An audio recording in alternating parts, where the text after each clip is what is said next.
शिव फुले शाहू आंबेडकरांच्या विचारांची लढाई लढणार प्रवीण गायकवाड यांच्यावर जो हल्ला झाला तो सुनियोजित कटाचाच एक भाग. गेले अनेक दिवस प्रवीणदादा गायकवाड यांच्यावर पाळत ठेवली गेली होती. अनेक ठिकाणी विविध प्रकारची आंदोलनं चालू होती.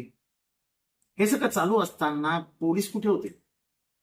प्रवीणदादा गायकवाडांची गाडी येते, त्या गाडीवर थेट हल्ला होतो, त्यांना गाडीतनं खेचण्याचा प्रयत्न होतो. नशीब त्यांचा जीव गेला. या पद्धतीचा हल्ला झाला त्याच्यात तर त्यांचा जीव घेण्याचाच प्लॅनिंग होतं. म्हणजे काय काय इशारा काय द्यायचा आहे तुम्हाला? बोलायचं नाही. दाभोळकर बोलले आम्ही मारलं, कळबुर्गी बोलले आम्ही मारलं, पानसरे बोलले आम्ही मारलं, दाभोळकर बोलले आम्ही मारलं. ही भाषा आहे का? जनसुरक्षा कायदा हा ह्याच्यासाठी आणला आहे. हा हल्ला बघितल्यानंतर हा हल्ला अचानक एका गटाने वगैरे केलेला हल्ला नाही.